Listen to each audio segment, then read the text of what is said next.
কলকাতায় ঘুরতে গিয়ে দেখেছি, আপনি কাল দেখিয়েছেন ধর্মতলা শহীদ মিনারে দাঁড়িয়ে প্রশাসন ঝান্ডা মারতে দেয়নি, অথচ তার 10 মিটার দূরত্বে দেখালাম আমরা যে তৃণমূলের পতাকা পতপত করে উঠছে ছিল। তা সত্ত্বেও আমাদের মধ্যে একটা জেদ ছিল, আমাদের একটা প্রেরণা ছিল যে আজকে কলকাতার বুকে এত বড় একটা প্রোগ্রাম হলো আইএসএফের, যেখানে আমাদের চেয়ারম্যান নেই। প্রিয় দর্শক, এই মুহূর্তে গুরুত্বপূর্ণ খবর দিকে চোখ রাখবে। একেবারে যখন দিয়ে এই আইএসএফের 21শে জানুয়ারির মঞ্চ বাজার আগে থেকে আমরা দেখেছিলাম তমলুকের আইএসএফের প্রার্থী মাইন্দা, তার সঙ্গে আমরা কথা বলার চেষ্টা করবো, কেন ভীষণ পরিশ্রম বা সোশ্যাল মিডিয়া আমরা দেখছিলাম সেইভাবে পুলিশের চোখে চোখ রেখে নবান্ন থেকে পুলিশ আসলে তাঁকে কিন্তু প্রশ্নের পাল্টা উত্তর দিয়ে তাঁকে বোকা বানিয়ে গাড়িতে তুলে দিলেন। তাহলে এটাই হচ্ছে আইএসএফের বড় জয়, এমনটাই কিন্তু আমরা বলতে পারি। কারণ যেভাবে প্রতিবাদ করছিল পুলিশের সঙ্গে, এই একাধিক এলাকাতে কলকাতাতে পুলিশের ঝান্ডা খোলা থেকে মাইক খোলা, একেবারে বিশাল বাজে ব্যবহার। আমরা সরাসরি কথা বলার চেষ্টা করব, সেই কাজ একেবারে সফল।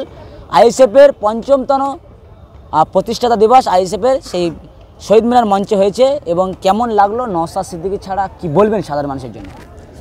দেখুন, খারাপ লাগার জায়গা তো একটা থাকেই, যে আমাদের নওশাদ সিদ্দিকী একটা আদর্শের নাম, একটা আবেগের নাম। সেই আবেগ থেকে মানুষ যখন বিচ্যুত হয় তখন স্বাভাবিকভাবেই কষ্ট হয়, সেই কষ্টটা মনে ছিল।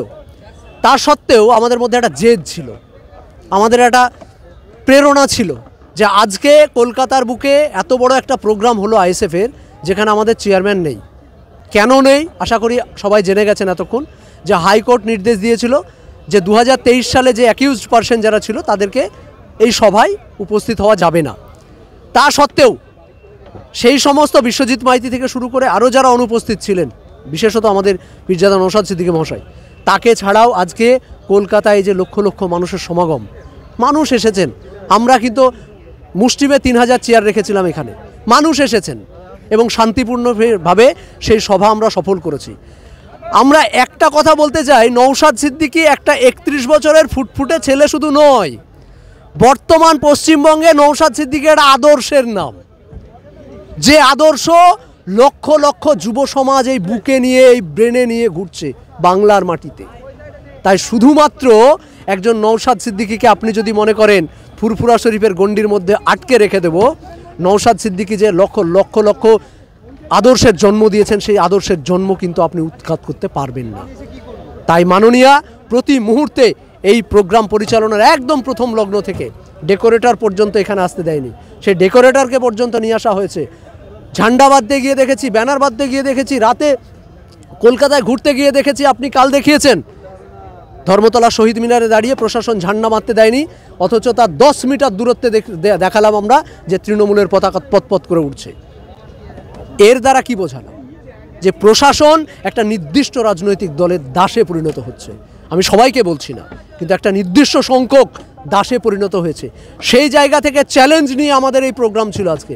এটা ছিল আজকে আইএসএফের চ্যালেঞ্জ প্রোগ্রাম। আমরা সেই চ্যালেঞ্জ প্রোগ্রাম কলকাতাতে সফল করে দেখিয়েছি। তবে আগামীকাল আবার বলছি যে ডিভিশন বেঞ্চে আমরা গেছি, আজকে প্রধান বিচারপতির বেঞ্চ আমাদেরকে লিভ দেয়নি। আজকে যদি লিভ দিত তাহলে আজকেই আমরা ভাইজানকে হাজির করতে পারতাম, কিন্তু কালকে মামলাটা রেখেছে। যদিও আমাদের প্রোগ্রাম শেষ, তারপরেও কালকে মামলা হবে, এবং কাল যদি লিভ দেয় তাহলে আমরা পরবর্তীতে যেন আর বৃহৎ কোনো প্রোগ্রাম না করতে পারি, তার সমস্ত রকম প্রতিবন্ধকতা কিন্তু খুলে গেল। অর্থাৎ মাননীয় মমতা বন্দ্যোপাধ্যায় এবং পুলিশ মন্ত্রীকে বলছি, আপনি এইভাবে আটকাবেন না। এবার কিন্তু আমরা শহীদ মিনার নয়, এবার কিন্তু ব্রিগেড আসছে।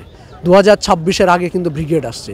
আপনি কান খুলে শুনে রাখুন, এইভাবে যত আমাদেরকে আটকাবেন, এই আদর্শগুলোকে আটকানো যাবে না। নওশাদ সিদ্দিকীকে 4 দেওয়ালে বন্দি করতে পারেন, নওশাদ সিদ্দিকীর আদর্শকে 4 দেওয়ালে বন্দি করতে পারবেন না। তাই পরিষ্কার হুঁশিয়ারি এই মঞ্চ থেকে, আমরা 26-এ আসছি চোখে চোখ রেখে লড়াই করতে। এই যে বারংবার আপনাকে প্রতিবাদ করতে দেখা যায়, এবং নওশাদ সিদ্দিকী তো একটা মাত্র বা আইএসএফের এমএলএ, সেই একটা এমএলএকে দেখে এত কেন ভয়? বিজেপির তো অনেক এমএলএ আছে। আপনি একটা কথা শুনুন, আজ পর্যন্ত নওশাদ সিদ্দিকীর মুখ থেকে একটা বাজে ভাষা ব্যবহার করতে শুনেছেন কোনো মঞ্চে? স্লিপ অফ টাং যদি কোনো ওয়ার্ড বেরিয়েও যায়, সঙ্গে সঙ্গে উনি দাঁড়িয়ে বলেন, এটা আমি উইথড্র করে নিলাম, মানে ভুল স্বীকার করে নিলাম। আর আজকে খোলা কলকাতাতে দেখুন, খোলা পশ্চিমবঙ্গে দেখুন, সুকান্ত মজুমদার একজন রেসপন্সিবল পারসন, রাজ্য সভাপতি, তিনি কি বলছেন দেখিয়েছেন আপনারা মিডিয়াতেই, ঘরে ঘরে অস্ত্র রাখো। হিন্দুদের নিদান দিয়েছিল 2014 সালে, কি দিয়েছিল? ঘরে ঘরে চাকরি দেবো, এখন বলছে ঘরে ঘরে অস্ত্র রাখো। মানে বুঝে গেছে যে পোলারাইজ পলিটিক্স ছাড়া আর ওদের বিকল্প পশ্চিমবঙ্গে না, সারা ভারতবর্ষে নেই। তাই এখন ধর্মীয় রাজনীতি চড়াচ্ছে। মমতা বন্দ্যোপাধ্যায় খুব সুন্দরভাবে সেটাকে ব্যবহার করার চেষ্টা করছেন। সংখ্যালঘুকে পরিষ্কার বলছি, সংখ্যালঘু ভোটটাকে যেভাবে উনি ব্যাখ্যা করেছেন যে দুধ দেওয়া গরু চাট খেতে হবে, অর্থাৎ শুধু দুধের দরকার যখন হবে মমতা বন্দ্যোপাধ্যায় সংখ্যালঘুদের ব্যবহার করবেন। বাকি তুই বোপ বাঁধিস, তুই চেয়ারের নিচে বসবি, তুই কেন উঠবি? আজকে নওশাদ সিদ্দিকীকে বলছি, নওশাদ সিদ্দিকীকে দুটো মিনিস্ট্রি দেওয়ার জন্য মমতা বন্দ্যোপাধ্যায় অফার লেটার পাঠাচ্ছেন। দুটো মিনিস্ট্রি।